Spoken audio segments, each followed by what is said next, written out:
Latest news updates కోసం ఇప్పుడే download చేసుకోండి media effects app. Welcome to media effects. శీతాకాలపు సాయంత్రం ఒళ్ళంతా కట్టేసినట్టు కీళ్ళన్నీ ఎక్కడికక్కడ ఆగిపోయి నేను కదలనని మొరాయిస్తుంటాయి. అలాంటప్పుడు మన మనసులో ఎక్సర్సైజ్ అనే అత్యద్భుతమైన ఆలోచన పుట్టుకొస్తుంది. టకటక ఏదో ఒక జిమ్లో చేరిపోవడం, యోగా మొదలు పెట్టడమో, సొంతంగా యూట్యూబ్ చూస్తూ ఏదో ఒక ఎక్సర్సైజ్ చేయడమో చేసేస్తాం. కానీ 1-2 రోజులు చేయగానే మొదలవుతాయి అసలు తంటాలు, ఒళ్ళు నొప్పుల రూపంలో. అలా ఒళ్ళు నొప్పులు రాగానే అమ్మో నా వల్ల కాదు, ఇక మానేస్తాను ఎక్సర్సైజ్ అనిపిస్తుంది. కానీ అలాంటప్పుడు మనం పట్టుదలతో ముందుకు సాగాలి. అయితే మరి ఒళ్ళు నొప్పులు అంటారా, అక్కడికే వెళ్తున్నాం మనం ఇప్పుడు. అసలు ఎక్సర్సైజ్ చేస్తుంటే అంత ఒళ్ళు నొప్పులు ఎందుకు వస్తాయి, వాటిని మనం ఏ విధంగా నిర్వహిస్తూ ముందుకు సాగాలి, బయోటిన్ టాబ్లెట్స్, విటమిన్ సప్లిమెంట్ వంటి అదనపు సప్లిమెంట్లు ఎలా, ఎంత మోతాదులో, ఎటువంటి సందర్భంలో తీసుకోవాలి, అసలు ఎక్సర్సైజ్ చేస్తుంటే అంత ఒళ్ళు నొప్పులు ఎందుకు వస్తాయి, మనం ఫిట్గా, బలంగా, ఆరోగ్యంగా, చురుకుగా ఉండాలంటే ఎక్సర్సైజ్ ఖచ్చితంగా చేయాలి.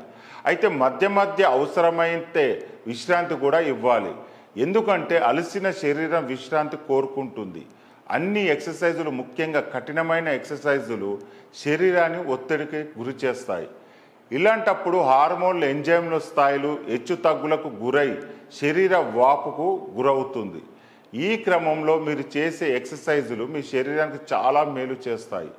కొద్దిపాటి ఎక్సర్సైజ్తో కండరాలు పెరుగుదల, కొవ్వు తగ్గడం, ఇన్సులిన్ సెన్సిటివిటీ మెరుగుపడడం, గుండె పనితీరు మెరుగవడం వంటి లాభాలెన్నో మీకు లభిస్తాయి.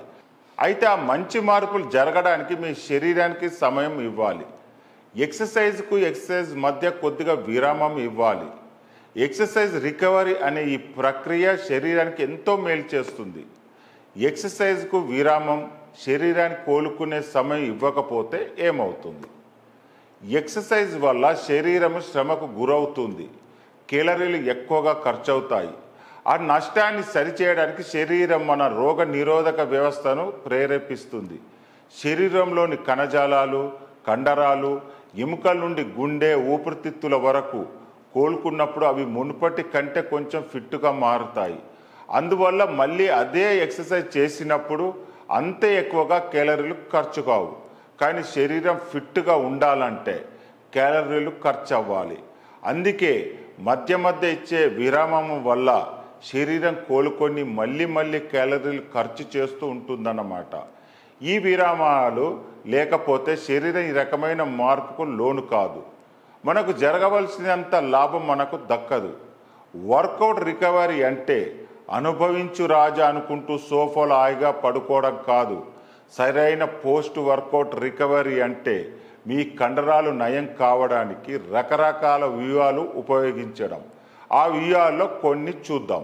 విశ్రాంతి, ప్యాసివ్ రికవరీ. ఎక్సర్సైజ్ పూర్తిగా ఆపడం.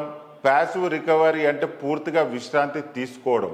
మీ శరీరానికి ఎంత ప్యాసివ్ రికవరీ కావాలనేది మీ ప్రస్తుత ఫిట్నెస్ స్థాయి, మీ వర్కౌట్లు ఎంత కఠినమైనవి అనే అనేక అంశాలపై ఆధారపడి ఉంటుంది.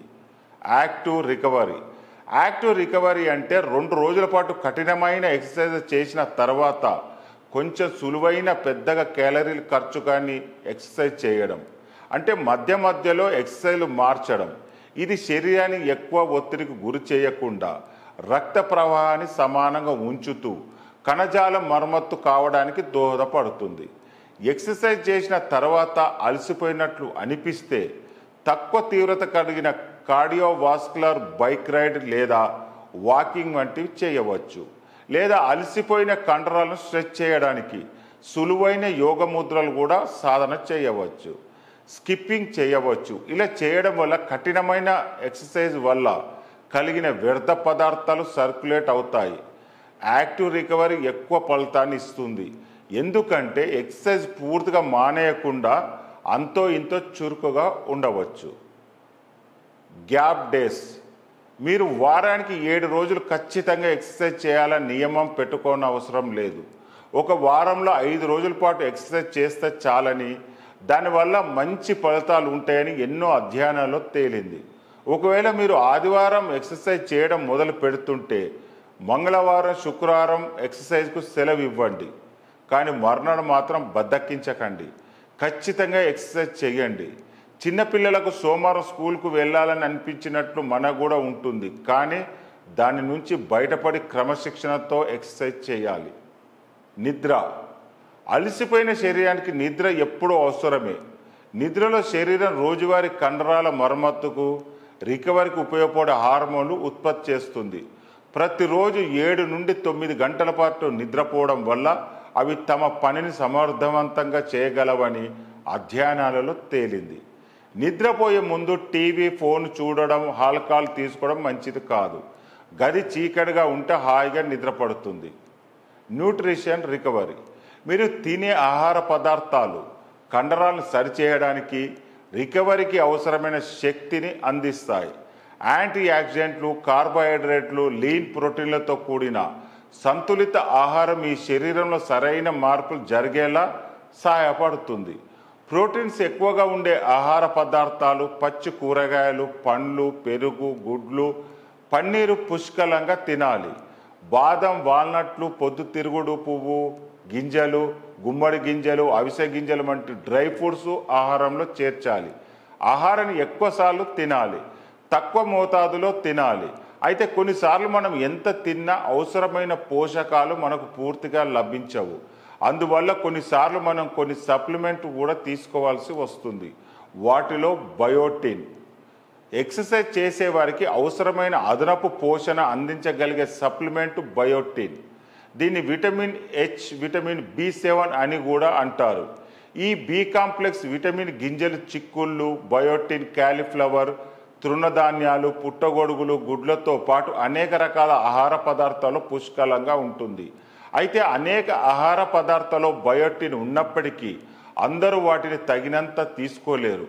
అటువంటి సందర్భంలో బయోటిన్ ప్రయోజనాలు పొందడానికి బయోటిన్ సప్లిమెంట్ తీసుకోవచ్చు.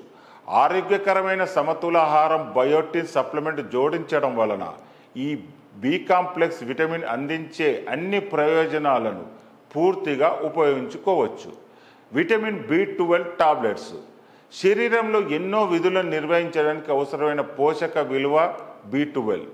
ఎక్సర్సైజ్ చేసిన అలసిన కండరాలు త్వరగా కోలుకొని మరి నూతనోత్సాహం కలగడానికి ఇది చాలా చక్కగా ఉపయోగపడుతుంది. అయితే ఈ విటమిన్ సాధారణంగా మాంసాహారాల్లో ఎక్కువగా లభిస్తుంది. మన దేశంలో చాలామంది శాకాహారులే. అది నిజానికి ఎంత మేలు చేస్తుంది, కానీ కొన్నిసార్లు అన్ని రకాల పోషణ అందకపోవచ్చు. ఎందుకంటే మాంసాహారాలు కూడా రోజు అదే తినలేరు. భారతీయులలో విటమిన్ B12 లోపం అధికంగా ఉందని Indian journal of endocrinology and metabolism సర్వేలో తేలింది. ఉత్తర భారత జనాభా 47% మందిలో ఈ పోషక లోపం ఉందని పేర్కొంది. అందువల్ల అవసరాన్ని బట్టి డాక్టర్ సలహాతో విటమిన్ B12 టాబ్లెట్ తీసుకోవడం కూడా అవసరం అవ్వచ్చు. కాబట్టి మీ ఆహారంతో పాటుగా మీరు తీసుకోవాల్సిన ముఖ్యమైన సప్లిమెంట్లో ఒకటి విటమిన్ B12 అనే మాట మర్చిపోకండి. Next, protein. కండరాల నిర్మాణానికైనా మరమ్మతుకైనా సహాయపడి ప్రోటీన్ ఒక ముఖ్యమైన సప్లిమెంట్ అని చాలామందికి తెలుసు. పెరుగు, గుడ్లు, పన్నీరు, పాలు, పప్పు ధాన్యాలలో ప్రోటీన్ ఎక్కువగా ఉంటుంది. అయితే మీరు ఆహార పదార్థాల నుండి మీరు తీసుకోవాల్సిన ప్రోటీన్ తీసుకోగలిగితే మీరు బయట నుండి ప్రోటీన్ అవసరం ఉండదు. అయితే ఈ రోజులో దాదాపుగా అందరిది బిజీ షెడ్యూల్, సరిపడా తీసుకుంటామా లేదా అనేది చూసుకునే టైం కూడా ఉండదు కొందరికి. అటువంటి సందర్భంలో ప్రోటీన్ బార్ల మంచి ప్రత్యామ్నాయం. ఒక స్నాక్ లాగా ప్రోటీన్ బార్లు తీసుకోవచ్చు. చివరిగా ఒక మాట, ఎన్ని రకాల ఆరోగ్య సూత్రాలు పాటించినా, ఆహార నియమాలు పాటించినా, ఎక్సర్సైజ్ చేయకపోతే మాత్రం మొదటికే మోసం వస్తుంది. బద్దకించకుండా ఒళ్ళు వంచి ఎక్సర్సైజ్ చేయండి. మధ్య మధ్య శరీరానికి విరామం ఇవ్వండి. ఎక్సర్సైజ్ కాలపట్టిక పాటించండి. హాయిగా ప్రోటీన్ బార్స్, బలవర్ధకమైన ఆహారం తీసుకోండి. ఆరోగ్యంగా ఉండండి. ఆరోగ్యమే మహాభాగ్యం.